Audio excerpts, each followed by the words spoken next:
Getting Beatdown after the bell. Beatdown after the bell. The best late stoppage in mixed martial arts.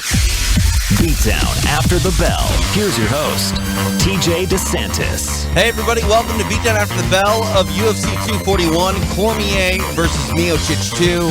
Wrapped up moments ago at the good old Honda Pond right down the road here, Anaheim, California. Stipe Miocic, once again, your UFC heavyweight king. He gets a stop to Daniel Cormier. He comes at 4 minutes, 9 seconds of the fourth round. A fight that largely was dominated by Daniel Cormier. Closer third round, and then it was the Ohio native that came alive. Started ripping shots to the body. And the old saying is, you kill the body and the head will die. At least I think that's the old saying. I'm not sure. Joining me tonight, the one, the only, Sure Doggy, Mr. Jeff Sherwood. Jeff, a lot of people have talked about the fact that Daniel Cormier could have been the greatest heavyweight of all time, despite having a large chunk of his UFC run in the UFC's light heavyweight division. But tonight, he defends his title at heavyweight, and it's statistically the best heavyweight in UFC history that reigns supreme, Stipe Miocic. Can we say without a doubt it's not just a number? He probably is the greatest heavyweight to ever grace the octagon, and Stipe Miocic. Yeah, I would say so, especially after tonight. What do you think was the most impressive thing about this performance? Because I hate to say, like, it's a backhanded compliment to compliment someone's chin. And John Anik was saying it time and time again, the refreshed chin of Stipe Miocic. But it kind of was the case. Miocic did definitely get hit a few times where I felt like he ate the same sort of power that Cormier threw his way in their first meeting, and Miocic relied on his ability to take a punch and capitalize when the opportunity was afforded to him. Yeah, well, if you remember, Anik said that DC was the one that said that. He felt that his chin would be, built back up, or however he put it. I'm not sure, but he seemed to be right. I mean, I questioned Stipe's chin a little bit as well. I thought that, maybe he got to that point where, it was going to be tough for him to take a punch, but he took some good shots. It was weird. DC was fighting strange. Yeah. It was similar to the last time we saw Daniel Cormier in this building when he fought John Jones, right? I mean, you remember when Cormier started to feel like he was finding some success against Jones and was marching, towards him and was kind of showboating a little bit. I don't feel like Cormier was necessarily showboating in this fight, but there was a sense of calm and confidence over him that, Bob Cook in the corner was like begging him, keep your hands up, keep your damn hands up, as I think what he said to him, entering that fourth round. And I don't necessarily think that him keeping his hands up were the issue here, especially because the shots to the body were low. But I feel like there is definitely something to be said about Daniel Cormier and confidence in fights, kind of, faulting him a little bit, like failing him a little bit. And I think we saw that tonight, especially in the latter part of the third and obviously fourth round. Yeah, it was like he had no respect for Stipe's power. He didn't care. He felt like he could walk right through it. If you take the fight as a whole, it was crazy because DC in round one looked great. Right. Yeah. With the kicks, the low kicks, and then he never threw anymore. Right. No, it's funny that you bring that up, because I felt like after the first round, it was like, okay, Stipe's kind of, getting a little bit comfortable, at least more comfortable than he was in the first fight. But Daniel Cormier's got this on lock. And I really actually thought that Cormier was going to take him out in the second round. And when I look at Cormier and just the ebb and flow of this fight, Jeff, it just didn't make sense. It seemed like there were things early in the fight that Cormier had going his way that he basically all but abandoned. It was weird. I think the whole fight, if you look at it from, strictly focusing on Daniel Cormier, like the way he was fighting seemed a little strange. When he was sitting on the stool in his corner in that one round, he said, "Am I losing the fight?" Right. Which, when have fighters? Well, when have we ever heard Daniel Cormier say something like that? Right. That's what's so weird. There are lots of fighters question that. Right. Lots of fighters ask their corners, "Am I winning?" We've never really heard Daniel Cormier like worried about that or concerned about anything like that. And then props to Stipe for changing his game plan up and start to go to the body. I mean, obviously that made a huge difference. I'm curious, in your mind, what do you think caused Daniel Cormier to ask Bob Cook, "Am I losing?" Because Anik in the booth seemed to almost insinuate that Cormier was asking that question because there was almost not necessarily a frantic sort of tone by Bob Cook, but Bob Cook wasn't happy with how the second round, I believe, was closer than he wanted it to be. I'm not saying that Bob Cook let Daniel Cormier down at all, but I feel like Cormier was confident maybe until Bob Cook said, "Look, that round was too close." And you know Daniel Cormier better than a lot of media members. I mean, you've been around him in the past. You went golfing with him. He almost had to kill a man on the golf course for you guys. But honestly, like, I'm curious, do you feel that it's possible that Bob Cook was just trying to light a fire under DC's ass and maybe it actually caused him to question himself? I think so, because sometimes DC seemed like he needed to be nudged a little bit. I mean, watching him train, time and time again in the gym, it seemed like people had to give him little jabs to kind of light him up a little bit. Mm-hmm. And maybe Bob was trying to do that. I don't know if Daniel Cormier said that reply to Bob like in a smartass type answer. Like you could see a kid doing that, like saying, basically telling you got to keep your hands up, you got to do this, you're doing that, and then be like, "Am I losing?" Like, right. That could be like a smart ass remark. I don't think it was that. Right. Cormier just seemed kind of like he was in a daze. I don't know. Maybe he felt like he was slowing down a little bit. I don't know. He's the only one that knows what he was feeling at that moment and why he asked that question. But there's a lot of possibilities out there, and maybe that's one. Maybe Daniel felt like he hit him with few shots that dropped him last time, and he's not dropping, and maybe he's feeling a little extra pressure, so then all of a sudden he seems a little doubt in his mind for a second. He's like, "Am I losing?" Right. I don't know, though. No one will know except Daniel Cormier. One thing, though, that I am curious about, kind of getting your thoughts on it. Joe Rogan talked to both men after the bout, asked Daniel Cormier if this was the last time we were going to see him in the octagon. And you could tell DC was kind of welling up with tears. And I think maybe he would have had a much different answer had he, been victorious tonight. But is it possible that he felt like he was going to come in, win this fight, take off his gloves, leave him in the middle of the octagon, and have that storybook end to his career?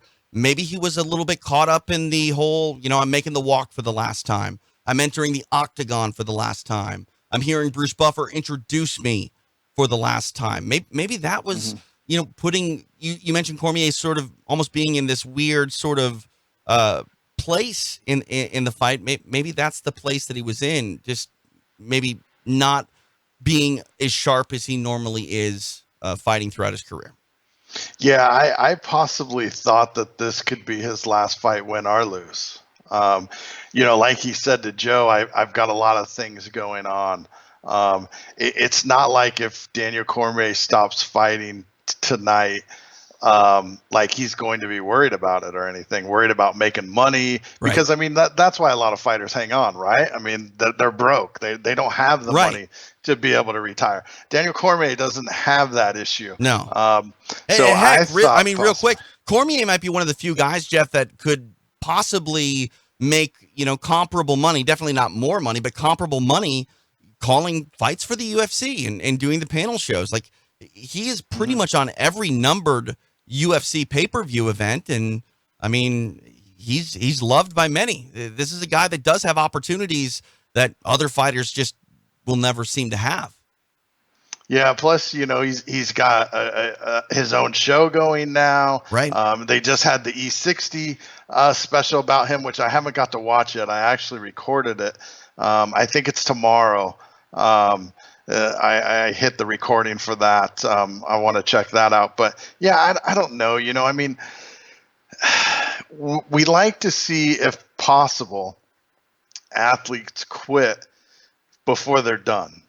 Right. We don't get to see that very often. Right. We don't get to see that very often. And even though Daniel Cormier lost tonight, it's not like if he retires, people are going to be, oh, what a bum. No. Yeah. John Jones might. But other than that, I think everybody will see that as a good thing and be happy for him. Right. Let's look at it this way. Daniel Cormier's record as of now is 22 and John Jones and Stipe Miocic. The only two men he's lost to.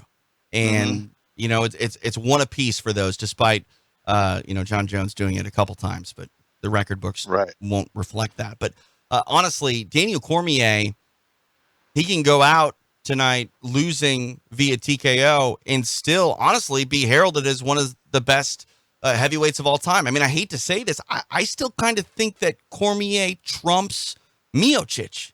And the reason I say that is because Cormier was doing great things at heavyweight prior to coming to the UFC, where he focused primarily at becoming, a light heavyweight and rising those ranks and letting his teammate Cain Velasquez do things at heavyweight. Let's not forget the score is 1-1. If Daniel Cormier does fight again, I got to believe it's a rubber match. It's the 3 match with Stipe Miocic. And if they don't do that, if they make Cormier have a different fight prior to getting a title fight with Stipe Miocic, I just think it's short-sighted. I don't think that's the right move business-wise. No, if that has to happen, there's no sense in it happening. If he comes back, if he does not retire and comes back, the fight's got to be with Stipe. Right. It's 1-1. If he's not going to retire, his next fight has to be Stipe. Without a doubt. And I think that's an intriguing fight. Because I feel like Daniel Cormier definitely lost. Don't get me wrong. It's not like he made a huge mistake here and Stipe, got lucky. It's not like Daniel Cormier lost his fight. Stipe Miocic beat him. You understand what I'm saying? And because of that, I still feel like there are some adjustments that Cormier could have made in this fight. Let's not forget that he was up for the better part of this entire matchup. I'm curious, how did you score the third round? The third round was the sort of harder round to score, I think. I definitely had DC up in rounds 1 and 2. Yeah, it was a really close round. That was a tough round to it was a tough round to call. Daniel Cormier came on at the end of the round with lots of offense, and Stipe seemed to slow a little bit at the end of third round. And I went ahead and thought DC squeaked that out there at the end by Stipe's lack of defense and DC's offense. But I mean, that was such a close round. Obviously they'll probably release the scorecards up until then, and we'll see. But I mean, if you told me it was 2-1 going into the fourth, I wouldn't be mad. If you told me it's 3-0, I agree with you. Yeah. He's Jeff Sherwood. I'm TJ DeSantis. This is Beatdown After the Bell here on Between Rounds Radio. Hopefully you're listening to us either live on Mixler, mixler.com /TJ DeSantis, checking us out on podcast, patreon.com /Between Rounds. Now also in front of the paywall, everywhere you get your podcasts. We are archiving some of these shows for free. We're going to have free content a lot. I'll have more information on some of the stuff you can expect from Between Rounds, including a brand new show coming up on Monday. But we're now on Spotify. That's a big deal. iHeartRadio. That's a big deal. Yeah. See, that's the thing. We haven't been on the air much the last week, Sherwood, but I've been making moves. I've been talking to people. Yeah. I've been publishing the show places that we haven't been before, and signing new talent. All right? Exciting business. Good. That's good. That's good, because I kind of flaked on you last week, but that's all right. Another story. I'm not mad at you. You flaked on me the last 2 weeks, but no one's counting. Anyway, let's chat a little bit about Stipe Miocic again. The new UFC heavyweight champion. He stops Daniel Cormier in the fourth round. Only a handful of guys have captured the heavyweight championship on multiple occasions. Now Stipe Miocic the fourth to do that. A lot was made about his statistical record at being the first man to successfully defend his title more than twice, 3 times, first one to ever do that. And now we're looking at him possibly fighting Francis Ngannou. If Daniel Cormier is not going to get an immediate rematch, which it doesn't sound like he's going to, and by that I mean not necessarily that he's going to have to fight somebody else. I think Daniel Cormier is going to go back to the drawing board with his family, figure some things out, and decide what he wants to do. If Miocic is going to have a fight before a potential rubber match with Daniel Cormier, you got to believe it's Francis Ngannou. It's a fight that we've already seen before.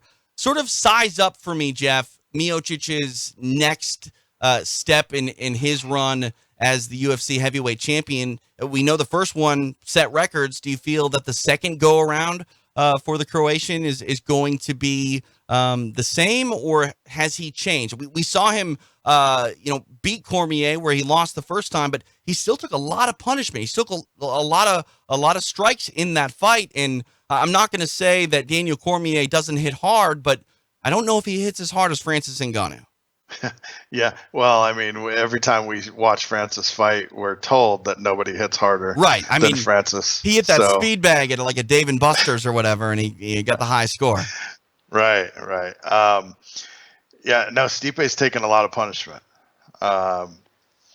Even in his wins, he takes a lot of punishment. His face doesn't take punches very well. No, and it was lumped up tonight. Like, I mean, if we were at the bar and you showed me Daniel Cormier and Stipe Miocic and told me, hey, one of these guys won, guess, I'm getting it wrong. Right. And that must suck to be a fighter and fight for a living and just have one of those faces that shows damage, because there's some people that get beat up pretty good and their faces just don't show it. Right. And there's some people that just take some jabs and they're already getting puffy eyes. They're already getting black and blue marks and bleeding. Sergey Haratonov, I mean, he hits pads in the back and he gets a bloody nose somehow. I don't know how, but it's what happens. Right. And if the pad happens to hit back, you might go out. But you never know. I mean, it's heavyweight MMA after all. He's got to hit heavyweight pads too. Right. There's no easy road for Stipe after this. I mean, It's almost, and this is no disrespect to Daniel Cormier, but if I'm Stipe, I would probably rather fight Daniel Cormier again for the third time than fight Francis. I agree. Especially when you go back to that first fight with Francis Ngannou. I mean, it was a weird matchup. It wasn't a typical performance from Francis. I don't think lightning is going to strike twice on that. I think Francis Ngannou, given another opportunity to vie for UFC gold against Stipe Miocic, is not going to hesitate whatsoever. And again, I'm a big believer that if Ngannou hits Miocic the way that Daniel Cormier did tonight, we're not talking about a refreshed chin. We're talking about a restarted computer, because he's going to get shut down and turned back on, because Francis Ngannou is a different sort of monster altogether when it comes to the striking. Yeah, it's just strange how sports are so mental, though. Oh, yeah, absolutely. Stipe's got a win over him. Stipe's looked really good. Like, his boxing's been crisp against other guys. He just seemed, even in the beginning of the fight with the first fight with Daniel Cormier, I mean, he was winning that fight. And he just seems more comfortable. He seemed a little off tonight at the beginning. Like, he couldn't figure out. I'm sure he had the same thing going through his mind that we all did. Like, damn, Daniel's fighting weird. Like I wasn't expecting this. So I'm sure it throws you off a little bit. The leg kicks were bothering him. But, everything's so mental that, he, in his mind, the only thing that he probably really sees about Francis is what he came across inside the octagon with Francis. Is it possible that Cormier was fighting the way he was because he felt like it was just a matter of time until he hit the button and put Miocic out, because he had done it before? Because it seemed like, despite Miocic walking through that punishment time and time again throughout this fight, Cormier really didn't change anything and just kept hitting him. And granted, it was sort of working. I mean, he was winning on the scorecards, but it ultimately wasn't. I mean, we know now wasn't going to win him the fight. Right. Well, I mean, it was working. If he would have continued to do that and didn't, obviously, I mean, if Stipe didn't do that to him at the end, and it just kept going like that, he would have won the fight. It was just weird because he seems so much faster than Stipe. Stipe's his advantage to heavyweight and why he was so successful was he was so much quicker than everyone. But Daniel Cormier seemed quicker with his hands than Stipe. So I think that worked for him. And I think what Stipe had as an advantage over a lot of the heavyweights that he had fought before, he didn't have that with Daniel Cormier. He had wrestling over a lot of these heavyweights, and he was quicker and more agile than the other heavyweights he was fighting until Daniel Cormier stepped into the octagon as a heavyweight.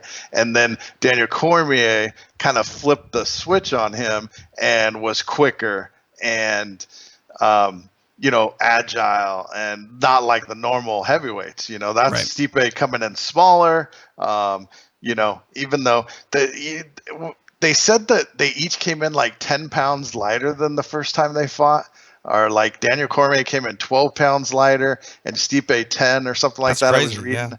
Yeah, I was reading about that. So, I'm wondering why Stipe came in lighter.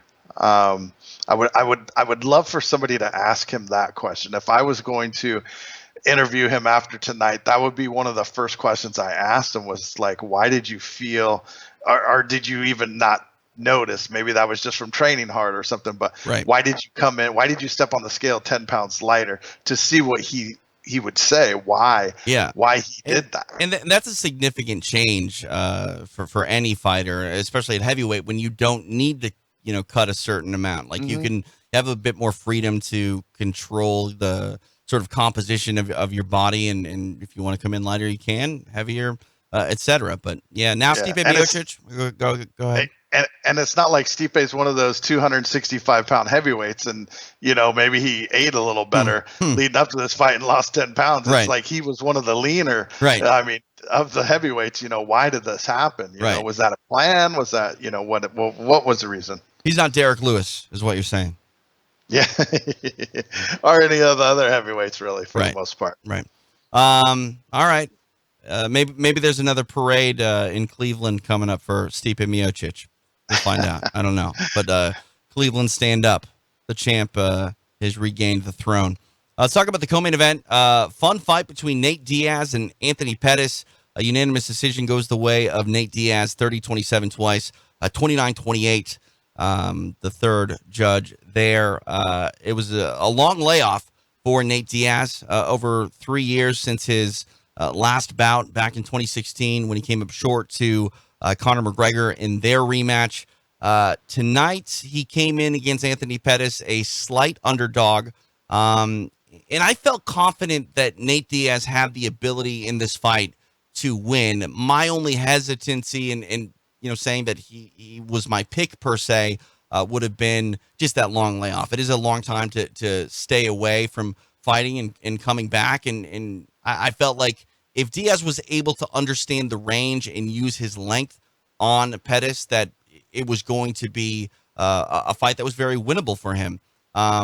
We go 3 rounds. I gave him every single round. I thought Pettis was game. There were some times I was a little bit worried about Diaz. That cut going into the 3rd round, Jeff, was a nasty cut, but Nate Diaz did what Nate Diaz does, and he made the fight his sort of fight. We actually saw more groundwork out of Nate Diaz than we have in a while against opponents. I mean, obviously, getting that rear naked over Conor McGregor, that was still sort of a different sort of situation. Nate Diaz is a guy that generally doesn't take fights to the floor, and if he finishes, a fight on the floor, it's from the bottom position. We saw Nate Diaz in top position. We saw him various times show off his ground game from his back, but ultimately it was that Stockton 209 brand of let's get dirty, let's get forehead to forehead, fight in the phone booth, and Nate Diaz definitely didn't look like he was someone who had been away from the octagon for 3+ years. Yeah, it was weird in round 1. Like at the beginning of round 1, there was moments where he almost looked tired already, which was crazy. I mean, he does have a different kind of fight style. Right. He was circling around Pettis and almost seemed bored at the beginning of round 1, where he was just like, come on, let's go. When he was changing from orthodox to southpaw, it seemed like we were getting to that, like, oh, you're not going to fight me, you're going to run, you're going to, right. And I definitely thought that was a possibility. That's always a possibility when you're fighting a Diaz, but I didn't expect that to happen as quickly as it did. And I actually got a little bit concerned that maybe Nate wasn't ready to sort of play the tactical game that I think Pettis had tried to, but ultimately didn't get going. Yeah, and I agree with you. That's what I was thinking too. I was like, here we go. I mean, was he going to lay down in the middle of the octagon on the floor and, right. Put his elbow up? But I mean, it didn't go that way. I mean, that definitely, watching Diaz fight, makes you listen to Dominic Cruz a little bit. And he swears there's no such thing as ring rust. I think it's amazing that he was off for 3 years and came back and looked this good. Right. Now, I did not think that he was off for 3 years sitting on the couch eating bonbons. I mean, he's still going to the gym. He's still training because that's what his life is. That's what he does. But when you're training for a fight and when you're just going to roll with buddies, I know everything. And hey, wait a second. Define roll. Sorry. That's a bad Diaz joke. Sorry. Yeah, I get it. Okay. That's afterwards though. Well, before and after. Hey, open workouts maybe too, but that was just CBD. Right. Don't worry about it. It's all good. Right. The thing is that I think this really raises the stock when the Diaz brothers seem a lot like old style Tank Abbott in a way, right? Like it doesn't matter what they're doing. Right. They could just show up randomly in the octagon and have a good performance. Yeah. Okay. And then kind of win sometimes. Yeah. No, I didn't know where you were going with that sort of Tank reference, but when you say just, come out and put on a show, that's what the Diaz brothers should do. I mean, in the highest ranks of mixed martial arts in the UFC, neither Nick nor Nate are really going to be fighters that rise through the ranks, become champions, and hold on to title belts for a long period of time. And that's not a knock against their skills. It's sort of a testament to the way that they approach things. They come to fight. Whether or not it's beneficial for them to approach fights certain ways, it doesn't matter. I think Nate Diaz may have found more success throughout his career if instead he focused on getting guys to the floor and exposing their jiu-jitsu compared to his, but he's never been that guy. He's always been someone to stand at range and either box or kickbox. And it was kind of refreshing to see Nate Diaz get a takedown tonight and actually work some top game, work from mount, put the pressure on Pettis, try to go for submissions from a variety of different positions. And I don't know. The bottom line is this. It's 2019. We haven't seen Nick in I don't even know how long. When's the last? I think we will. When's the last time? When's the last time Nick Diaz won a fight? You know what I mean? Like that's even longer than the last time we've seen him. This is the first time in 3+ years we've seen Nate Diaz. If either of these guys come back, it's money fights. It's spectacle fights. And by spectacle, I don't necessarily mean like let's have Nate Diaz fight CM Punk. Let's have Nate Diaz fight top contenders where it's an exciting matchup and maybe, whatever happens. And if you want to talk about Nate Diaz being in title contention, if he beat Jorge Masvidal, sure, he's in title contention. But for me, I just want to see Nate Diaz potentially fight Jorge Masvidal. It was bandied about earlier this year. Masvidal coming off the biggest win of his career. You cannot tell me that the 209 Diaz against the Boatyard Masvidal isn't exactly what everybody would want to pay to see on fight night. Nate did great. Nate did great on the microphone, and that's usually not their strong point. Usually they just want to. What do you mean it's not their strong point? I'm not surprised, mother effers. Yeah, okay, that was good. Now give me any other line that either of them have said. Jake Shields, what? Jake Shields, what? Jake Shields, Gilbert Melendez, what? Right. No, you're right. That's what we're used to. Yeah. Nate did good on this interview, this post-fight interview. He stated what he wanted to state. Right. He put a quality matchup for his next fight. Yep. And he's like, let's do it. Right. And I want it. Let's do it. Yeah. I mean, the thing that I think you're definitely hitting the nail on the head, I think that Nick Diaz and Nate Diaz have said some gold on the microphone. However, 99% of the time, Jeff, it's complete accident. Right. Tonight seemed very calculated. Nate Diaz had something in mind. He said it, and I'll be damned if everybody in the Honda Center didn't feel like, yeah, let's do it. Yeah, let's do it right now. Right. And then somewhere deep in a corner, Leon Edwards is crying with this, Oh, yeah. No. Poor Leon. Poor Leon's never going to get that fight. Sorry, man. You got hit in the backstage area, and you'll never have the opportunity to give Jorge Masvidal the receipt. He might if Jorge beats Nate, which I don't know. I mean, recent history would suggest that Nate Diaz fight's not going to happen for until 2022. Well, I don't think Masvidal's going to wait on him. No, he shouldn't. So, he loved it though. Masvidal, when they went to him, he loved it. He's like, yeah. Oh yeah. That's the thing. Nate, played the game and was, a little bit, quote unquote disrespectful, if you will, but he was also like giving him his props, saying like, everybody sucked. I'm coming back now. And what did he say? I think he said Jorge Masvidal's the only real gangster out there. Real gangster like him. Right. Yeah. So he gave props to Masvidal. Right. But he's not a West Coast gangster. He's not a West Coast gangster is what he said. That's right. And I totally agree with Nate on that one. Ain't no party like a West Coast party because a West Coast party don't stop. Right. I think that's what I've heard. West Side, baby. Right. Don't say that again. That just sounded horrible. That was really not good. Not good. But Let's chat. I couldn't do the W. That's all right. It's all right. I mean, we are on video. Did you just flip me off? No, I was doing the W, Okay. West Side. Sure you were. Let's chat a little bit about Anthony Pettis. A lot was being made about Pettis at welterweight. He's the first guy to stop Stephen Wonderboy Thompson. He did so in exciting fashion. I think Anthony Pettis is an exciting fighter, whether it's at 155 or 170. Don't want to see him back at 145 ever again. But I also feel like maybe some of the praise being handed down towards Pettis is maybe a little bit wishful thinking. I think Anthony Pettis is a fine fighter. I will watch him fight any day of the week, whether it's lightweight or welterweight. But I just don't feel that Anthony Pettis is likely to be a top contender at 170 pounds.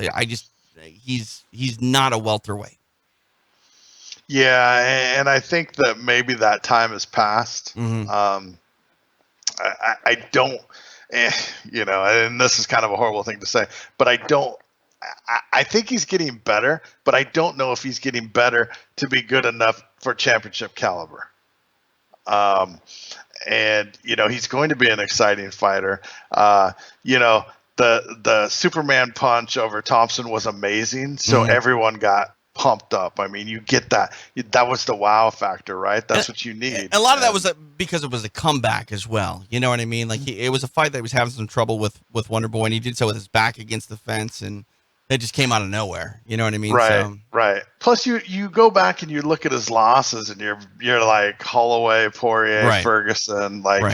Yeah, that there's probably 90% of the fighters would lose to all those guys, right? So, you give them the benefit of the doubt, but I don't know. One of the reasons I think that Pettis is likely not to be a top contender at 170 pounds is when you look at some of his losses and some of his problems, especially his UFC debut, he kind of got wrestle-left by Clay Guida. It's not like the wrestling competition is easier at 170 than it is at 155 pounds. I mean, you still got to deal with guys like Tyron Woodley or Kamaru Usman if you actually rise the ranks to that sort of level. And I mean, not that he's going to fight Woodley, but you get my drift on that. There's no easy fights stylistically every time out for someone like Anthony Pettis in the grappling department. But also, let's not sleep on Anthony Pettis' ground game. I mean, he was game tonight with Nate Diaz, but I don't know. Reversed him a couple times. Yeah. The only problems was when he reversed him, then Nate just started landing, vicious elbows and punches to the side of the face. But, as far as wrestling goes, there's not a weight division in the UFC that you can get away with wrestling because all the wrestlers are at the top. So if you're going to get to the top, you're going to have to deal with wrestling, plain and simple. And if you can't, you're not going to have a belt in the UFC. Right. Let's talk some middleweight action. Speaking of wrestlers, Yoel Romero reminded us that not only is he a wrestler, he's also a haymaker and bomb thrower. My goodness, what a fight this was. The crowd tonight in the Honda Pond didn't seem to really like the unanimous decision handed down towards or for Paulo Costa. The Brazilian pushes his record to 13-0.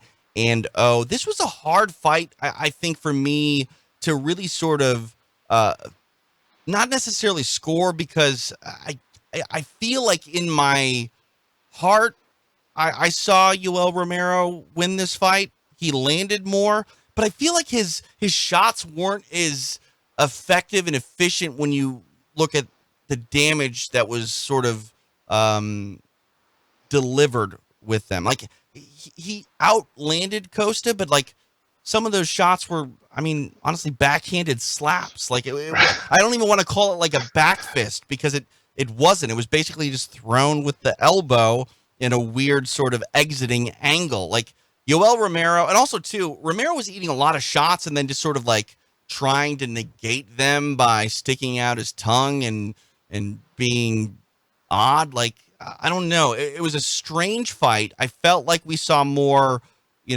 strikes landed, which I guess the stats, if you are a believer in that, back me up. He definitely did outland Costa, but I felt like the more effective fighter, and maybe in my mind, the guy that deserved to get his hand raised was Paulo Costa? Well, answer me this. So at the end of the fight, who would you have rather been? I mean, I don't know. I mean, either of those guys, they look amazing. I'll take that body. That's a good answer. Right. That's a good answer. I don't know. Me too. I don't know. I mean, that was also too hard for me. The aesthetic of Romero landing more shots than Costa was also, again, negated by the fact that he was getting hit a lot and just like smiling and sticking his tongue out. Like, that's not winning a fight. Even if you're outlanding your opponent, getting hit and then basically like, it doesn't hurt.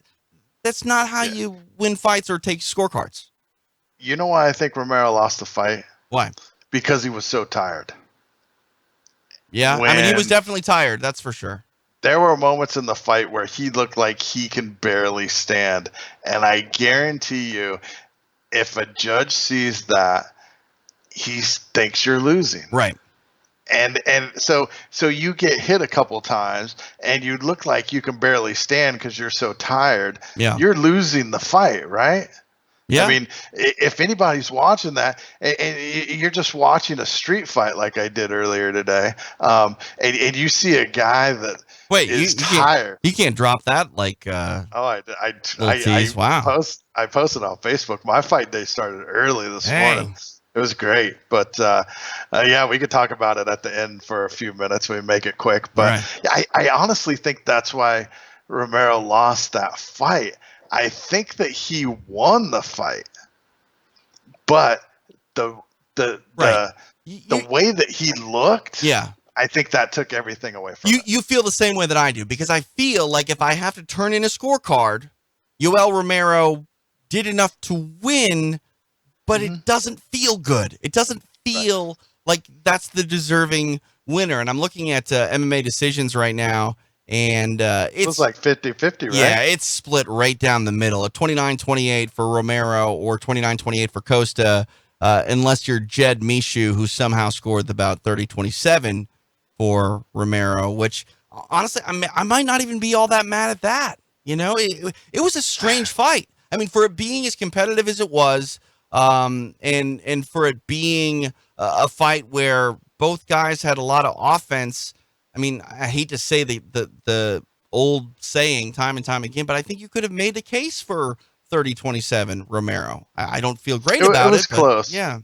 It came down to round 2. I mean, I honestly think that Costa won round 1, Romero won round 3, and it came down to round 2. So whoever you felt won round 2, you felt won the fight. So, now you could go back and watch round 2 and make your decision. It's interesting. Rob Tatum and I have talked about this a lot this year, the myth of what a unanimous decision truly is. And it's roughly only like 20% of the time we get a unanimous decision where all 3 judges agree on every single round of the fight, turning in this identical scorecard. All 3 judges scored about 29-28 with both the first 2 rounds going to Paulo Costa. So a uniformed, close, unanimous decision, not something you see all that often, but we got it tonight here in California. We can talk a lot about some of the decisions, not necessarily decisions, but some of the regulators in action tonight. Herb Dean had a little bit tough time seeing the eye poke in the Stipe Miocic fight with Cormier. I don't know where he was on that. Miocic in the first round, I thought was getting his some shots, some hammer fists towards the end of the round to the back of the head. Herb never really said anything to Daniel Cormier. Cormier, I think, was almost like arguing and campaigning for Herb to stop the fight. Right. And then I don't think the back of the head was really an issue there. But the eye poke definitely was. There were a couple. I mean, I'm not saying that Miocic was hurt because he got hit to the back of the head. I'm saying there were some shots to the back of the head where Herb didn't do anything about it. And then Cormier was campaigning for a stoppage, and Herb was telling him, no, he's fine, while Cormier was holding onto the fence. And then Herb yelled at him, but he'd already let go. So, also, too, what's with the state of California and, like, inspectors everywhere? There were inspectors like in the octagon for every single like ring announcement, like ring introduction, and that usually only happens in the main event. Did you mean notice? following the fighter in? I thought they always did that. And they don't stand next to him like that unless it's I think they do. Do they? I don't think so. I do. Or maybe they at least get out of the way of the camera shot. Yeah, maybe they stand way off of the side. Yeah, maybe usually. That's I don't know. But there was like one guy standing in the like right next to the fighter, just smiling at the camera. Like, what are you doing? Who are you? When DC was pacing back and forth, the one guy was standing right there. It looked like DC he was like almost going to knock him over every time. But yeah, I think usually they're always in the cage because I'm trying to think when so long ago that I used to take pictures of fighters in cages. But they usually always stand off to the side. And then once the announcements are made, then they file out. So well, hey, yeah, they really need to get out of the way now because Buffer has to fist bump everyone. Right, Buffer's all over the place. My goodness, so, yeah, it's become a thing, huh? I mean, I remember Cole Miller used to feel like there was some gimmick infringement going on when people would do the fist bump with Buffer, but now like everybody does it, all of them. I don't know. I mean, I bet you Buffer's hand actually gets sore. He's got bloody knuckles by the end of the fight. Yeah, probably. No, you know what though? I love Bruce and everything, and I've known Bruce forever. I guarantee you, he fucking loves that. Yep. Yes, he does. Of course, he does. Of course. But Paulo Costa victorious tonight over Yoel Romero. Honestly, not that the UFC is necessarily cheering for a fighter, but this was best case scenario, right? Because what are we going to do with a 43-year-old Yoel Romero who would continue to turn away fighters that are, coming up the ranks at 185 pounds? Like, I mean, I love to see Romero fight.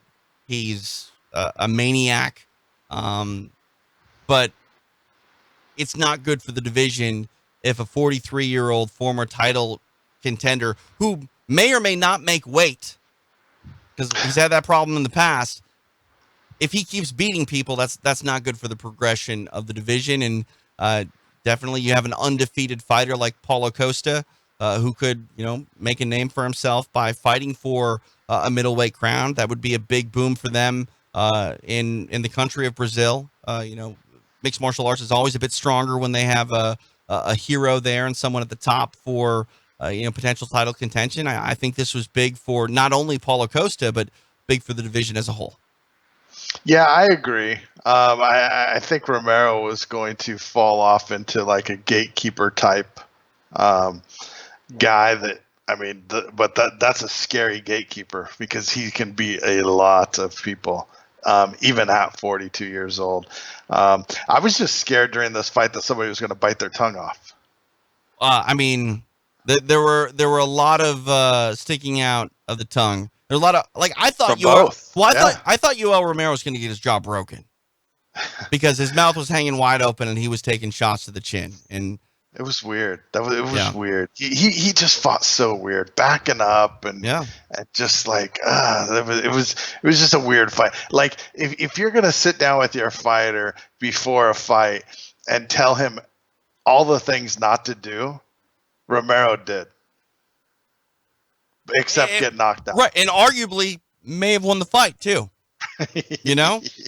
I mean, a lot of people will argue that. I mean, Yoel Romero is the typical sort of like fighter where you don't want him to be a coach because he's going to tell you to do all of these things and he's going to do the exact opposite. Like my dad used to say, do as I say, not as I do. Listen to my philosophy, not follow my actions. Do as I say, not as I do. Yeah. That's what my parents used to tell me. Really? Mm-hmm. All right. I guess it's an old saying then. Yeah. Derek Brunson victorious tonight, 29-28, as he got a solid victory over Ian Heinisch. I actually skipped a fight, so let's make sure we hit. Sodik Yusuf and Gabriel Benitez. That was a fun fight. The end comes 4 minutes 14 seconds of the very first round. Yusuf was in some trouble in this fight and then rallied back and got the finish.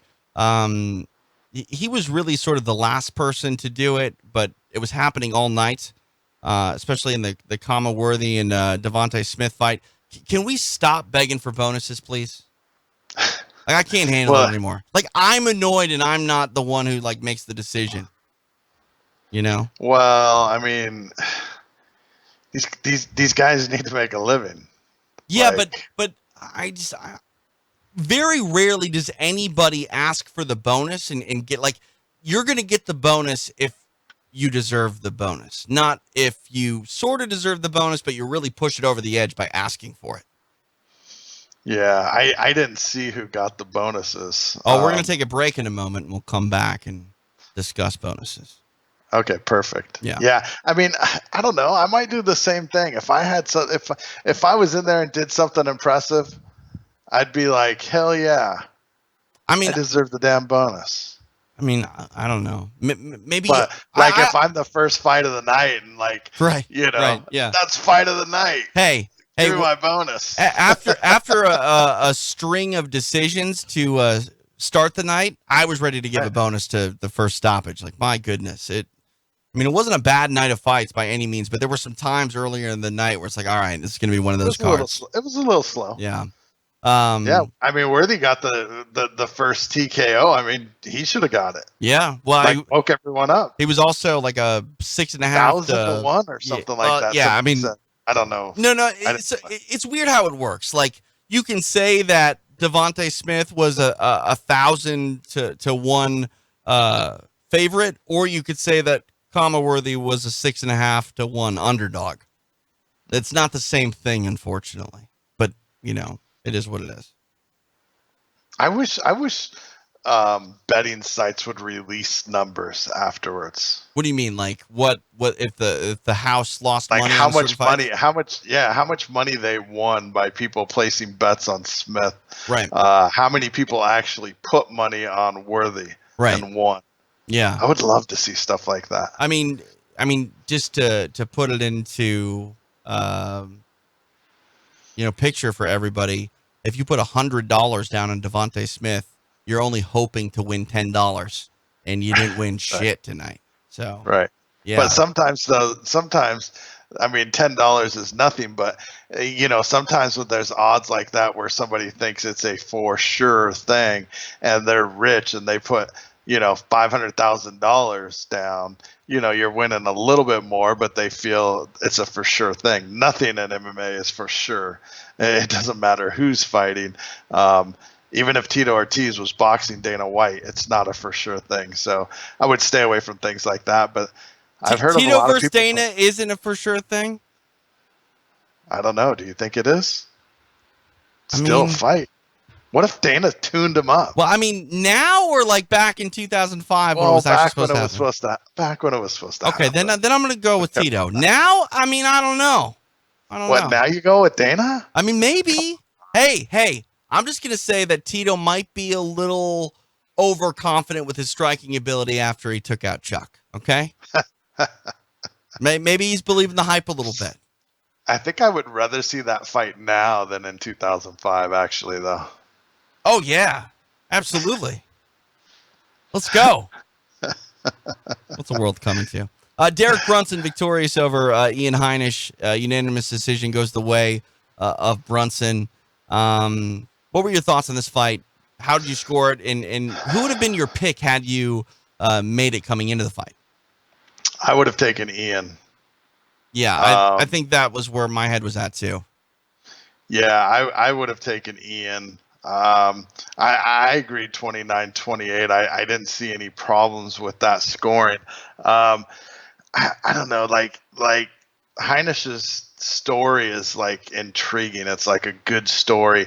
I feel, and this is in no way fair to Derek Brunson, but because Brunson's been in there with everyone, the best of the best. Yep. So I think I've just kind of moved on a little bit. I feel the same exact way as you. I feel like there was some hype around Derek Brunson. We've seen him in the UFC now for a while, in there with some really great fighters, but for whatever reason, he just hasn't gotten to where. And I'm not saying that people were going to say that Derek Brunson was going to be a world champion, but I feel like Derek Brunson, as far as an up and comer to keep your eyes on, like that ship has sailed. That doesn't mean he can't. Well, he's 35. Right. That doesn't mean he can't win fights, but I feel like I don't want to say that his better days are behind him, but you do think that if he was going to make that big run, that it would have happened by now. Well, yeah, I think he's going to go on 3 and 4 fight win streaks still for a little while. I still believe he's that good. But it's kind of strange because Derek Brunson is definitely perfect for the UFC and their schedule. He's a quality fighter. For the most part, he comes to fight and puts on a good performance unless he's fighting Israel. Other than that, he does pretty good. He's competitive. But when a fighter gets to the point where you know that they're not going to be able to become champion, they kind of become one of those guys that's like, yeah, okay, I like watching Derek Brunson fight, but do I really, really have to pay attention to him? Right. Because he's not going to be that guy. Right. He's just not. Yeah. And, we didn't know that. I mean, we didn't know that about Ian, and the story was a good story and everything. He seemed impressive, but obviously he hadn't fought anybody as good as Derek Brunson. Right. And now we saw that happen, and now we know. Right. We saw Kama Worthy pull off the biggest upset of the night. Statistically, I don't know where this falls as far as biggest upset in the UFC this year. It's got to be up there. I mean, to be a 6.5 to 1 underdog and cash the way he did, left hook ends the contest. I feel like this was kind of one of those fights where in hindsight you kind of go, okay, maybe he shouldn't have been that big of an underdog. Maybe the public got this wrong because they did train in the past. I know Devontae Smith has pulled off some big wins in impressive fashion and really made an impact coming through the Dana White Contender Series, but when Devontae was a bit dismissive of it, saying, yeah, we trained together, but it was 2 years ago. I've got a whole lot more surprises that he hasn't, seen.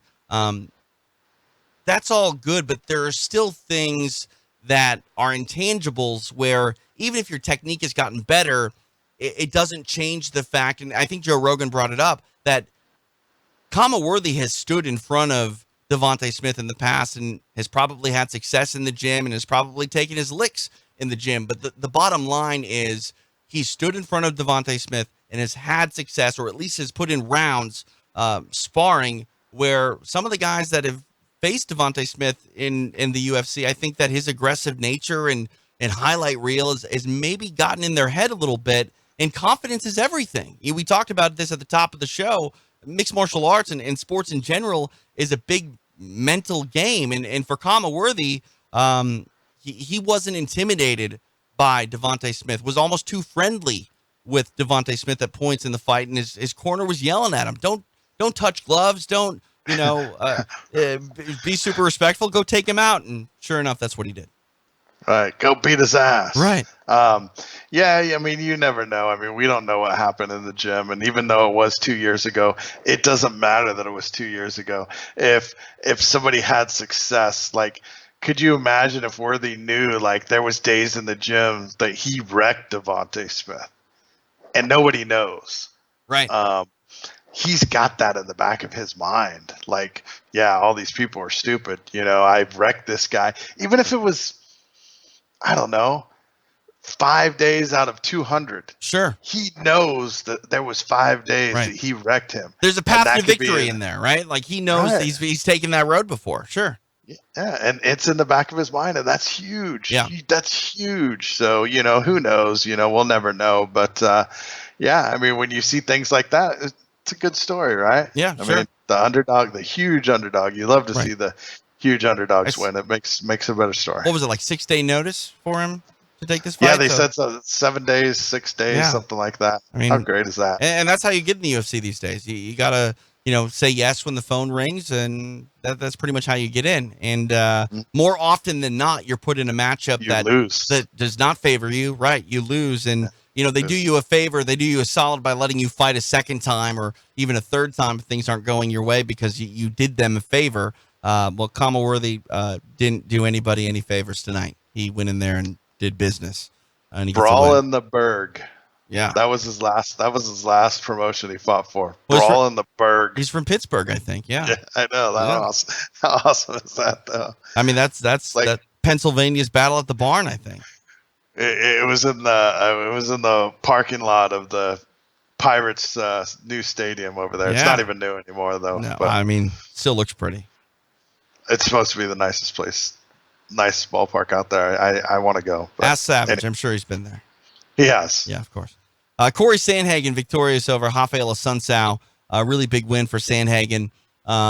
This is similar to what we were talking about with Romero at 185 pounds. You don't want someone to just keep turning away prospects. This is a big win for Sandhagen.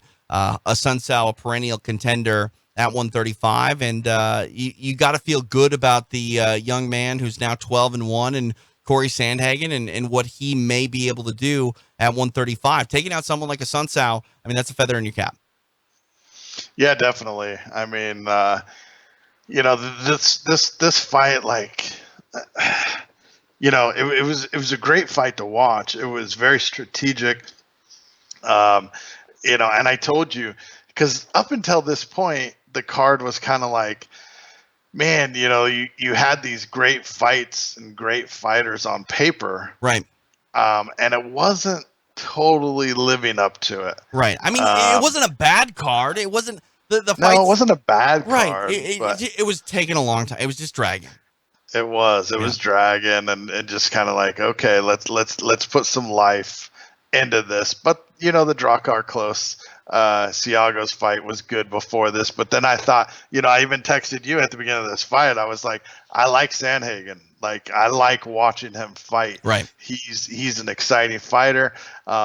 It'll be interesting to see, what he's got against somebody like Assunção. I mean, so you look at his last two opponents. Lineker, even though the UFC kicked him to the curb, is still a very good fighter. Yeah, tough out. Fighter. Yeah, tough out. And now Assunção, and you're like, wow, okay, now what's next? And he threw a name out there, right? Gillespie, right? Is that's who he called out? I believe. I don't remember. I think that's who he called out. Which is, I like that. That's a great fight. I mean, that's another tough fight.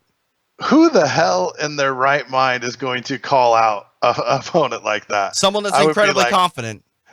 Of course, and more power to him. But I know that they can probably make that match because I'm sure there's not a line of fighters standing in that line to fight him. No, so, I mean, be careful what you wish for. I'm not saying that Sandhagen's going to get beat by Gillespie necessarily, but I don't think I'm breaking news. He's probably going to be an underdog, and that's going to be a fantastic fight. I don't know. Maybe he won't be an underdog. I mean, this win over Assunção is no small feat. So you mentioned. Yeah, I'm wondering Assunção, like he's 37 now. Right. It's not like he's a horrible fighter and just been losing fight after fight after fight, but don't you feel like he's one of those guys that, like, if he didn't fight again, and I guess, like, I got yelled at on Facebook the other day and said, when I say I mean no disrespect, but I say it afterwards, I'm still disrespecting that person. You're making a point. I think when you say that, you're making a point that sounds disrespectful, but you're qualifying it being like, look, I don't mean disrespect, but this is probably the truth. Or what you're saying is if Rafael Assunção never fought again, you're not going to hear an uproar? Is that what you're saying? No, but I bet you no one would even really question it. I completely agree with you. It's disappointing. It's sad. I think he's a great fighter. But, I mean, we've also seen Assunção rise the ranks, come up short in really the biggest fights of his career to where he would, get that sort of monumental moment, career-defining moment in the UFC, and it just hasn't happened for him. And now with this latest sort of decline once again, I hate to say it, I think we all feel like we know what the Rafael Santos story is. Doesn't mean he shouldn't fight. Doesn't mean that I don't want to see him fight. It just, we've seen that story. Yeah, and the UFC definitely needs guys like him. Right. Drakkar Klose victorious over Christos Giagos. Casey Kenny, big win for him. He pulls the upset off over the previously undefeated Manny Bermudez. We did the breakdown show earlier this week, myself and Rob Tatum. Tatum thought that Bermudez was going to do some big things moving forward and was very confident in his pick. I wasn't going to really argue with him, but Casey Kenny is a guy that I've seen, basically since his career started. I got to call his fights in Tachi, where he won the flyweight title. We saw him move up to the LFA. He's had success. He got a big win in the UFC in his debut in a fight where he's underdog, and now a win here tonight.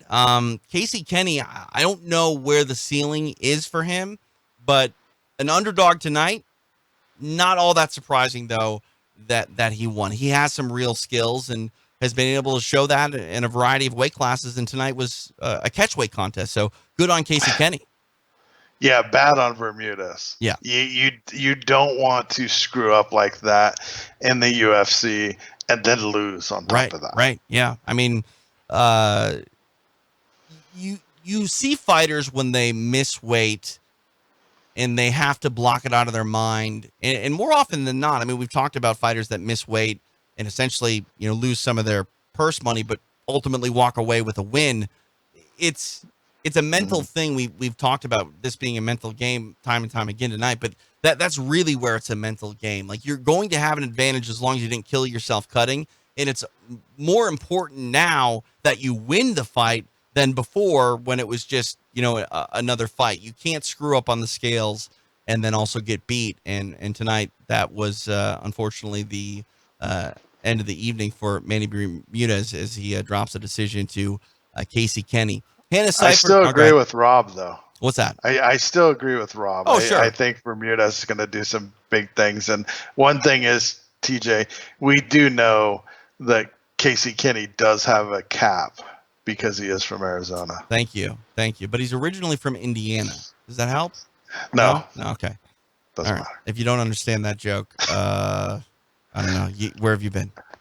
Hannah Cyphers, victorious over Jody Esquibel. Unanimous decision goes the way of Cyphers. Esquibel was game, but ultimately, you're laughing a little bit. I'm curious why you're laughing, because to me, there were times that I was kind of chuckling through this fight, and the reason I was chuckling is because Jody Esquibel, I think, is a great fighter, but she's not a strawweight. She can't close the distance, and she looks great throwing combinations. She's crisp with her punches and strikes, but she never gets close enough because she's so small compared to her opposition. Right. She needs to be fighting at 105 pounds. Unfortunately for her, and every atom weight in the world, is the money isn't there, and that division doesn't exist in the world's premier MMA show.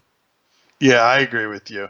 I was just giggling to myself because Joe Rogan's comment when he said, I know you don't really like cameras and microphones and interviews, so I'm trying to help you relax. That's like the worst. That's so stupid. Yeah, I know you're really afraid of heights, but just want to remind you, we're 35,000 feet up in the air, traveling 500 miles an hour on this jet. Yeah. Are you okay? Don't look down. Right. Don't look down. Yeah. No. But actually, that doesn't work because I'm deathly afraid of heights. But flying, I have no issues. Sure. It would be like saying, I know you're scared to death of spiders, but here, I'm going to put this tarantula in your hand. Just be cool. Right. Just be cool. Don't worry about it. It's all good. This one's nice. Yeah. No, but hasn't bitten anyone yet. Yeah. Hannah Cyphers, though, victorious over Jody Esquibel. Kyung Yo Kong, victorious over Brandon Davis. A split decision goes the way of the South Korean. The biggest loser, I think, in that fight was referee George Allen. Swaggy G, as they call him. And you pointed it out to me. I didn't know that George Allen was a fighter. And A-Dog, baby. And apparently not only was a fighter, but he's got like 30 plus fights. And Dominic Cruz said, quote, he probably doesn't even know what side control is. I know George Allen may not have the best results inside the octagon as a mixed martial artist. Well, I don't know if he's ever been in the octagon. I can't even say octagon. You're right. Whatever fighting environment. That said, what was he doing? I don't know. You can't stand up a fighter when they're in side control. You can't do it. Well, I mean, unless you're doing nothing for minutes on end, Jeff. Like, right. I mean, I've seen a justifiable stand up from Mount. Ben Askren did absolutely nothing for 2.5 minutes in Mount on Lyman Good. And I think it was referee Keith Peterson that said, okay, stand up. I agreed with that. Tonight, I mean, the action had stalled out a little bit. Kong was definitely in some pain because his leg was getting tore up and he was a little bit, I think, frustrated and maybe gassed. But when you're in side control, man, come on. I don't know. Yeah, I don't know. I don't remember, even though I saw A-Dog fight quite a bit. I don't remember what kind of fighter he was. I mean, he didn't win a ton of fights. He has 13 wins. He has more losses than that. But he didn't win any fights, apparently, because he doesn't know what side control is. He might not have. I don't remember his fighting style. I mean, I don't know. But I thought it was funny because in the fight before, Anik was kind of saying like, oh, you know, like what a relief it is to have an ex-fighter in there as the referee. Oh, because Trigg was in there. Trigg, right. And Trigg was in there. Yeah. And then this next fight happens, and they're like, this guy's horrible. Right. And I believe that Dominic Cruz even stated, yeah, Joe, he doesn't know what side control is. Right. Well, no, here's an ex-fighter, too. That right. I don't know how many fights Frank Trigg has, but a comparable they're amount. Probably pretty close. Yeah. Yeah, no, for sure. Yeah. They're probably pretty close. So yeah. I thought that was fun. I don't know. I just remember him from what was it? Ultimate Pancration. Wow. Yeah. Yeah. So I don't know. And you know what's funny? If you go to his Fight Finder page on SureDog, the photo that is of him standing there is dead on, except now like all his hair is gray. I know. I noticed that. It's awesome. I noticed that. Awesome. Yeah. Nothing else has changed. Right. Like nothing. He doesn't have one wrinkle on his face. No. But all of his hair is gray. Yeah. And he doesn't know what side control is. No.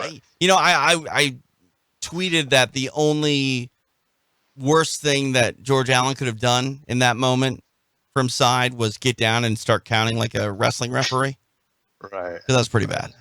Yeah. And how long did the fighter have to fight without his mouthpiece in? Oh, like a good 45 seconds? Yeah, I was thinking more like a minute, but maybe it was that. I don't know. Gosh. And you know, even the fighter, when he went to give him his mouthpiece, eventually he's probably thinking, thank God I didn't get any teeth knocked out during that time. Yeah. I would have just sat down until he gave me my mouthpiece.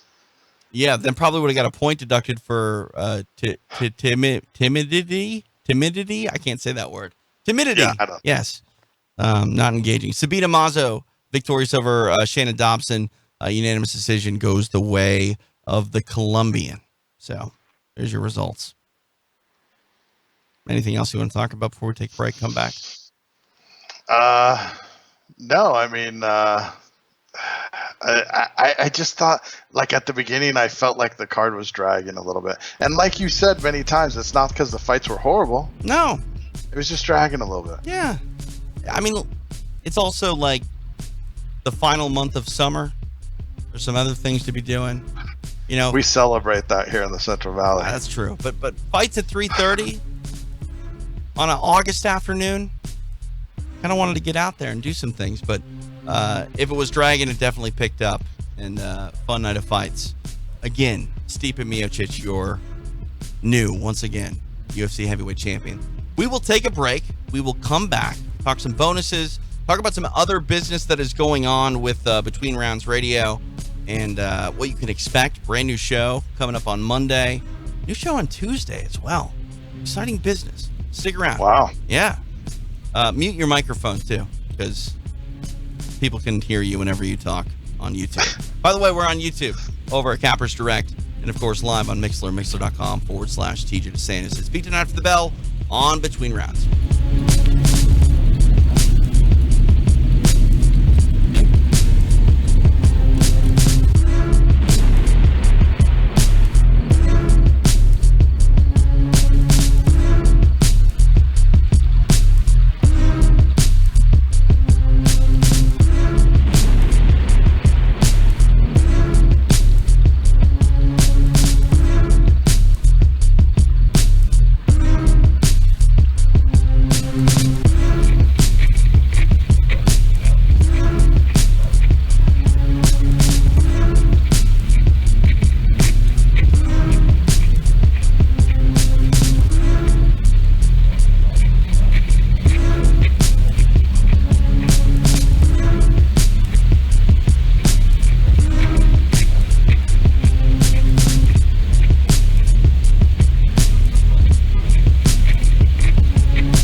Between Rounds Radio, TJ DeSantis, Jeff Sherwood, live on YouTube via cappersdirect.com. Please check them out. They do great things, and they help us get on a platform where you can stare at us while we talk. Appreciate everyone listening on Mixler, mixler.com/TJ DeSantis. Or if you're on our Patreon, you can get us anytime. No delay. Ad-free. Patreon.com/Between Rounds. I say ad-free, Jeff, because now we've teamed up with a new service where we're free. A lot of our stuff is free. Available on iTunes, Google, something called CastBox. I don't even know what that is. What else we got? Did I mention iHeartRadio, Spotify? We're everywhere. Yeah, you said that earlier. It's a big deal. And I listen to Spotify quite often. I listen to XM mostly. But yeah. Well, you also listen to my... when I drive. You also listen to my Apple Music, right? I do. Yeah. I do, and I still appreciate that. No worries. Speaking of... being one of your family members. Yeah, it's like the Olive Garden. When you're here, you're family. Or something. I don't know. Is that what it is? Maybe. Oh, that's all. Hey, speaking of Sirius XM, excited to make the announcement now. Starting Mondays on Between Rounds. Likely to be free, maybe a few days after that. Brand new radio show. Monday is for Marks. Mark spelled MMARKS. Brand new show with myself and RJ Clifford. We'll talk about the latest in mixed martial arts, news, notes, other random things. Marks, me and RJ Clifford. 2 guys with 4 letters for names. What do you think? I mean, you listen to them all the time. Apparently you have imaging when you call in on Sirius. I do. I do. You ripped off Ian McCall's bit. Story time. Well, I didn't. Well, I mean, I didn't even know that was going to happen. I just kind of called in one time and I heard this and I was like, whoa, what is this? Well, but did you know enough to call it imaging? That's the real question. Of course. Yeah, so you learned something. I've learned something over the years. Not a whole lot, but a little something. All right, you ready? You ready to play Prediction Guy? Prediction guy. Prediction Guy. Sure, I'll try. Let's forecast who you think got fight of the night. Who took home performance of the night? Bonuses for fight of the night. Now that's both fighters, right? Correct. Not performance. One fight. Well, no, they're all. See, that's the problem. There is no fight of the night bonus anymore. It's just called, they changed it. Right. Up. It's just called performance of the night. So there's multiple performance of the night bonuses. A lot of times you'll get a fight of the night, but they both get performance of the night bonuses, which is like really counterintuitive because performance of the night would seem like there was only one performance of the night. Like, hey, I got performance of the night. Yeah, me too. Well, how does that work? Right. We got performances of the night. So you're telling me that 2 fighters fought in the same fight. Right. So there was a fight of the night. Who do you give it to? Diaz and Pettis. Incorrect. My first thought was, and I thought maybe it was too far down on the card, but Close and Ciagos. Incorrect. Oh, jeez. Who else could it? Romero and Costa? Yep, they got it. $50,000 a piece. Which, I mean, again, like, well, that's good, at least, because he probably didn't get that out of the supplement company. Well, I mean, hey, there's still time. Maybe. I don't know. But no, it's weird because, again, like, it was a great fight, don't get me wrong, but I still feel like it was odd. So it didn't jump off the page as fight of the night, but still sort of was. I don't know. Okay, and then they gave 2 other bonuses away? Yeah, there's 2 other bonuses. Can you guess who got them? Stipe. Correct. And I'm disappointed that you're not getting this. Are you? Yeah. I was going to say Diaz, but he didn't have a stoppage. So no, come on, Jeff. Yosef. No, biggest underdog on the night. Kama Oh, Worthy. they gave it to him? Yeah, gets the win over former training partner Devontae Smith. Wow. And an extra $50,000. Yeah, he probably just made more tonight than he's made his entire MMA career. Is it still weird? I mean, it's weird to me, I think.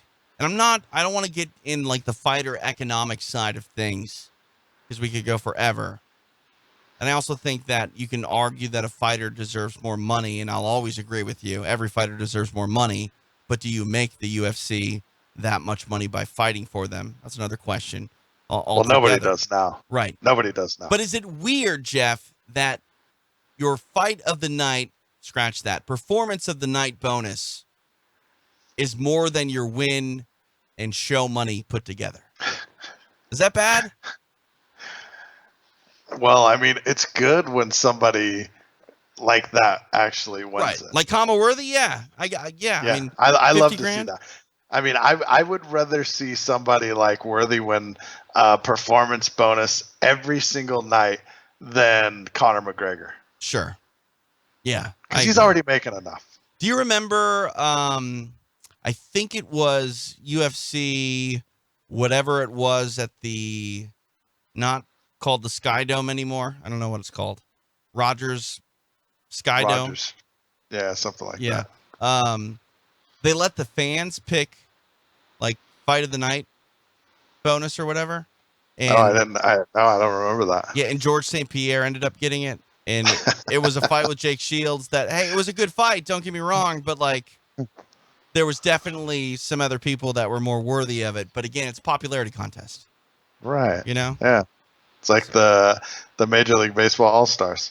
I thought you were going to ask me if I remember the video of the two people having sex at the Sky Dome in the hotel because it's connected to the ballpark. Yeah, that's exactly where your mind goes. Always. Yeah, and I definitely will always remember that. I'm glad. I'm glad that you can remember that, but not like the names of people that you have dinner with over the Absolutely. years. Right. So. Absolutely. So I mentioned R.J. Clifford and Marks. I'm a fan of RJ. I know. I talked about him a lot. I mean, we had to get him. We had to bring him over, right? Right. Because I thought you probably felt, you probably were angry with me because I brought him up all the time.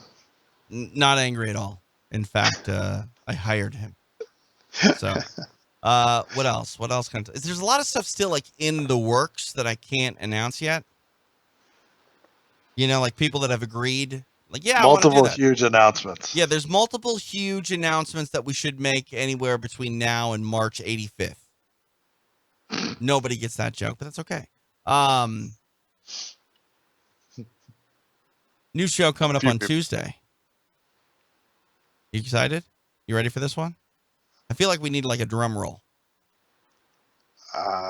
You're not going to guess. I don't want you to guess. Are you excited? Can you hear that? Yeah, not really. Kind of. How come when I do something ever so little, like turn my fan off, you're like, oh my God, that just killed my ears. Because and I'm those almost are loud banging and annoying on the table right now. I don't know. And you're like, I can't even hear that. Mindset movement. I think you just like being dramatic. But anyways, I've already said it and you stepped on me. Jesus. Mindset movement. Mindset movement. The show is called Mindset Movement. Explain. It's hosted by Casey Halstead, who was a 10th Planet Jiu-Jitsu black belt, coach to a lot of fighters like Chito Vera, been his coach, Jiu-Jitsu coach. Who else? Ian McCall in the past, Anthony Burchak. A lot of guys, a lot of people. He's going now. What's the name again? One more time. Mindset Movement. Mindset Movement. All right, let me get back to it. He and my good pal Caleb Quinn and myself, I'm very like auxiliary. We discuss the proper mindset to succeed in not just combat sports, but in your career, life in general. Kind of a break from the norm, more of a lifestyle show, but still more content that you can come to expect every week on Between Rounds. Well, the good news for me is that you and Caleb will be on a show again. And last time that happened, you guys were bringing in millions of listeners. So I'm all for it. And I think this will make us all rich. I'm happy that people can see my face right now, just shaking my head. You're ridiculous. But it's true. It is true.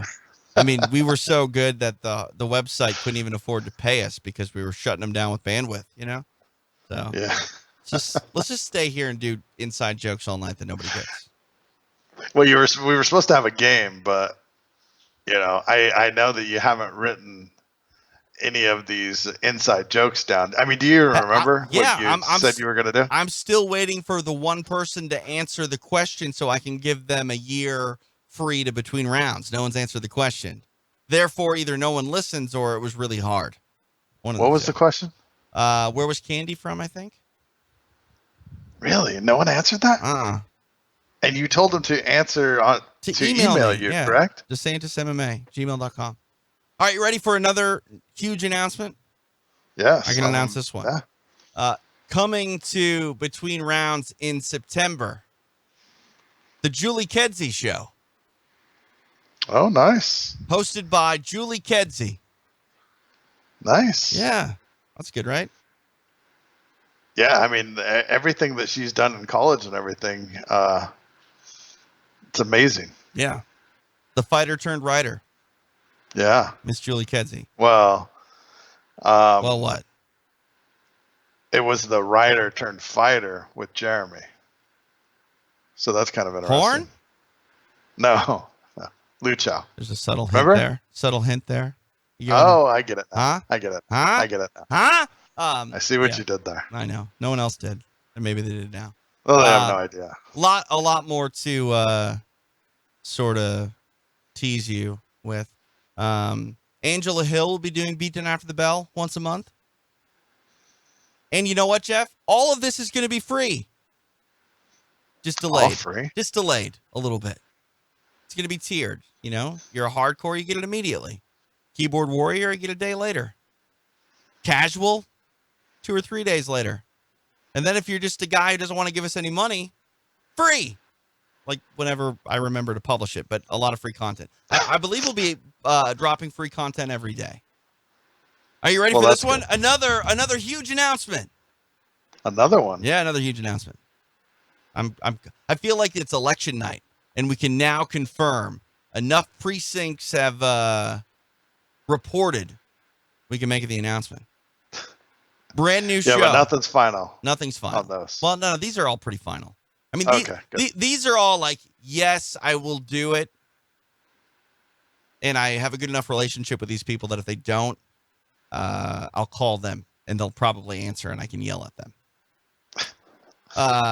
New show, similar to the roundtable, but broken up in 3 to 5 minute parts for each individual fight. And we'll release them sometimes when the fight is announced, the week of the fight, etc. It is a show hosted by Dean Thomas, where he will break down an upcoming fight, give you his clear path to victory for both fighters, and it's called MMA Math. He won't make a pick, but you have to do the numbers and do the math. MMA Math, Dean Thomas. So he breaks it down with no pick, each side. No pick. Just says, this is how this fighter could win. This is how this fighter could win. Who do you think's going to win? That's how I usually do my roundtable picks. So basically, Dean Thomas will do your roundtable prep for you. Yeah. So I wish somebody would. Yeah. And I'm in talks with some other kind of in talks with a bigger name fighter. You know who I'm talking about, right? Did I tell you? You've told me a couple. Let me just say, this guy's a former UFC champion. Okay. Yeah, I mean, but we can't say anything yet. No, I know, but do you know who I'm talking about? I'm not very good at telling or remembering what I told you. I'm trying to remember which guy, because I'm not very good at remembering. Oh, perfect. I'm trying to remember what this goes back guys to you told me and if they were ever a champion. This goes back to the Toronto baseball game thing. Like, you remember that, but you don't remember when I said, look, I might hire this UFC champion former. Oh, my God. You might not even have told me that one. Really? Because I don't. I'll text you. I don't remember a champion. I'll text you. Former champion. I'll text you right now. Because you told me somebody else. It's possible that you don't remember this guy ever being a champion. Maybe that's the case. Maybe. Look at your phone. Maybe. Oh, you did tell me. Okay. You need to eat your ginkgo. That does nothing. Well, and then I just forget to take it. Which is so perfect. So. Yeah, that'll be a huge one. Yeah, that will be a huge announcement. No disrespect to any of the announcements you made tonight. That'd be the biggest one. I think so. Yeah, I think so too. I'm optimistic. Yeah. Go ahead. No, you go. You go. No, I was going to say something kind of a little off the topic. So if you had to continue to go with the more huge announcements, no. I mean, that's pretty much it as of now. Hopefully I'll have more coming soon, but I'm very excited. Hopefully all of this will work out. The goal is to launch September 1st. It may be the week after that because I'm still nailing things down. The exciting thing is with our new opportunity with this company that we're working with, there's money, like not just for you and I through Patreon, but there's money for us to actually pay people. Like former UFC champions. Right. And this will be good for everyone that's been with us, so I mean, This will help out. I know that, we don't always have control over some things that happen here, and we start ramping up the content and the quality of the content and the people, and it's good for everyone. And I'll be happy that, when this all comes about, and everyone will be happy. That'll be great. I'm excited for it. And if you want someone to do a show on Between Rounds, reach out to us. DeSantisMMA@gmail.com. You can sign up on Patreon, patreon.com/Between Rounds. This one I'm not really comfortable letting out, but I'll do it because maybe it'll put pressure on them. Hopefully, Fridays on Between Rounds, you'll get your dose of education and regulation with Jordan Breen. That is probably the one thing that everybody kind of, because people are probably starting to fall asleep. Hey. And then they hear that and they're like, what? Yeah, I want it. We're just trying to iron out some things with Jordan's schedule. But, he basically said, yeah, I'm interested. Let's do it. So hopefully it works.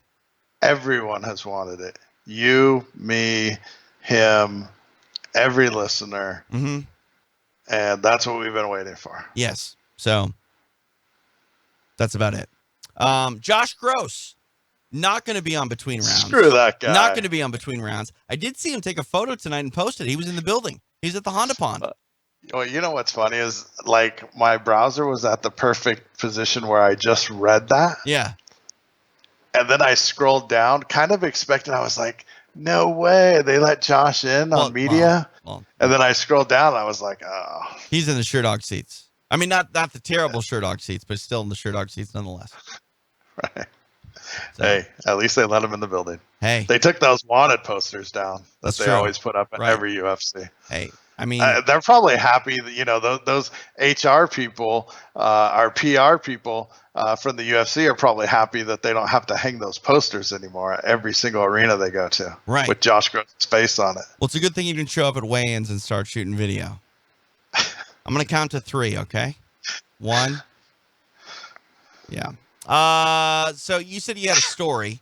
Why don't you share your story? I forgot about it. You were the worst. The worst ever. I am. You would think that I got punched in the head like these guys every day. Well, didn't you back in the day? I did, but I was small. I don't think anything happened. No, that's exactly why you shouldn't be punched in the head, because you were small. Maybe. All right. So what happened? You saw a street fight today? Yeah, it was kind of interesting. So I was going to pick up pizzas. This was, I don't know, 2 hours before the fights were going to start. So I'm pulling out of my track, which my track is mellow. Like, there's never any problems. All right. I go to pull out, and I see 2 cars sitting there. A guy standing outside of one of the car, and he looks pretty animated. Like, you could tell, like, if 2 guys are just talking. Right. This guy's fired up. He's pointing and everything, and I was like, whoa. So I kind of slowed down a little bit. I wasn't like the FedEx guy that basically parked his FedEx truck and turned his camera on like everyone does these days. Right. I didn't want to be one of those guys, because I kind of hate those people when, like, something's going on and they just pull their phones out and start filming. That bugs me a lot, especially when it's police officers, but that's another story. So the next thing I know, I'm at the stop sign going to turn, and I guess the guy sitting in the car had enough and just got out of his car and started beating the shit out of the guy in the middle of the street. Wow. What did you do? I went to get my pizza. Well, I mean, you were a man on a mission. right. Well, see, people were counting on you. Well, Crystal was going to leave. She had a birthday party to go to. So I said, hey, I'm just going to take the car and I'll be back in a minute. I'm just going to go pick up pizzas. So I couldn't have sat there and watched it, because then I would have been late, and then she would have been late to the birthday party. And then you were disappointed that you couldn't watch. I was. I was sad. I was sad. And I even sat there for like, I watched the guy in the car land a punch and then get a takedown. And I was like, I can't watch anymore. I got to go. So then I just turned. All right. Well, I don't know what to say. That makes me sad, kind of. I did. Not sad in the same way that you're sad. Like, sad that was a thing, and you're sad that you didn't get to sit there and watch random street violence. Right. Yeah. Yeah. People were stopping. I did slow down as I was coming back to check the canvas for blood. I didn't see any. Okay. This show is Jump the Shark. Do you remember what that means? Yes, I remember what that means. I can't believe I had to teach you what Jump the Shark meant when you were in your 40s. Never heard of it. Yeah. All right, that pretty much does it. If you missed any part of this broadcast, fear not. It's going to be available everywhere, minutes from right now. There's going to be some ads on it, but you can watch it. Wait. Oh, yeah. You actually can watch it. Look. YouTube. Hey, do that again. Do that again. Do it again. I got that. Yeah, that looks bad. There you go. W. That's a little bit better. All right. Just stop. Quit while you're ahead. Well, West side. or behind. I don't know. Yeah. I don't know. Get the show wherever you get your podcast if you miss any part of it. You and I will be back on what, Tuesday? I think? Monday, Tuesday. Tuesday? Let's do Tuesday. Yeah. Is there a UFC next We week? need to do something. Is there? I don't look. I just assume. Maybe we'll finally get a break. It's been like what, 2 months straight? It's been pretty crazy. It's got to be close to the end. Let's see here. The end. Well, I mean, the end of like this long run, not the end of everything. Oh yeah, no, there is a UFC in 2 weeks. Oh man, am I really gonna have to do that? You're gonna have to do this with me. UFC on ESPN plus 15. Andrade versus Zhang. Start time 3 a.m. Eastern. Live from China. UFC title on the line. We better be here, Jeff. Come on, let's go. Mm-hmm. What do you mean, Need I remind you that this job pays you? Why are you laughing? Someone will be here, I promise. A round table for it, all that fun business. But no UFC next weekend. So that's exciting. It is. And you know what? I complain about it and everything. And remember the UFC before this one? I don't even remember who the main event was, but I complained about it and said the main event was really the only fight that I wanted to see. Shevchenko versus Carmouche. Yes. And I said I wouldn't be watching live because, you know, you got to have a life. And I understand when Dana White says don't watch it or whatever. And then I get angry at myself because I have no life and I sit here and watch it all anyways. Yeah. I mean, it's bad, right? Like, damned if you do, damned if you don't. So, it's all right. New content coming your way Monday and Tuesday and Wednesday. There's yeah, I mean, we're getting every day. We're getting some good shows, and no disrespect to anybody, you know, on these programs, but it's almost getting me to want to start listening. Hey, maybe I can get you to sign up at patreon.com/between round.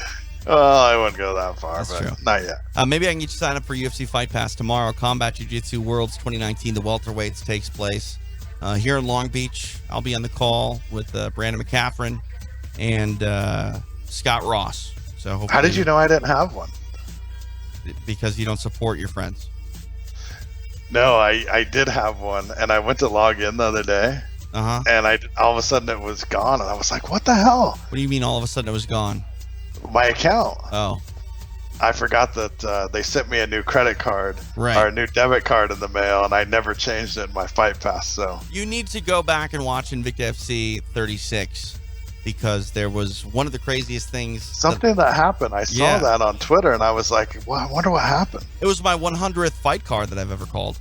I saw that. And I definitely saw you say that. In all my 100 fight cards that I've worked, something happened for the first time that I've ever experienced. Yeah, I saw that the next day, and you know what? I see you tweet or put a Facebook post, and I was like, both weekends in a row, because you had Island fights the weekend before, right? Yeah, this is my third straight weekend on Fight Pass coming up tomorrow. Yeah, so Saturday, I look at Twitter and Facebook, and you posted something. I was like, oh, shit. Yesterday was Friday. TJ was on Fight Pass. Damn it. Then the same thing for Invicta. Right. I was like, oh shit, last night was Friday. Fridays are just tough for me. I get home late and kind of want to relax. I know Sundays are hard because it's your Costco day. So it's our Costco day, and we started a new tradition here in the house. So tomorrow, Sundays are going to be pretty busy for me. Okay. I'm making breakfast for everyone. All the kids are coming over, grandkids, everything. All right, I'll be there at 8. Be here. Don't be here at 8, because more like 10:30. All right, I'll be there at 10:30. Actually, okay. I can't. I got to be in Long Beach. Sure would appreciate your time. We'll talk to you on Behind the Paywall. Make sure you mute your microphone and log off of Skype now, because otherwise people will hear you until I turn it off. Because we're on YouTube. All right? What's funny is I tried to do that on purpose a couple times. Bye. Bye. Bye. You're my favorite. Yes, please go check out all of our offerings on Between Rounds. I'm really tired. Something happened in the last 3 minutes. I've lost all. Never mind. Sense. That's what I'm trying to say. All right. I don't think I need to say anything anymore. Appreciate everyone listening on Mixler.com, watching on Cappers Direct. Cappers Direct, pretty great. Been working with them a little bit. Check out the new video series we're doing on Cappers Direct, myself and Bruce Buffer, the Buffer Zone. It's exciting business. And yeah, that's pretty much it. Thanks for listening. Thanks for staying up late. And hopefully you'll check us out on Patreon, patreon.com/Between Rounds. Check out all the free offerings everywhere you get your podcasts. Spotify, iHeartRadio, the Google Play Store, iTunes, CastBox, Spreaker.com. That's all I can remember. For Jeff Sherwood, I'm TJ DeSantis. Thanks for listening. And you just got beat down after the bell on Between Rounds.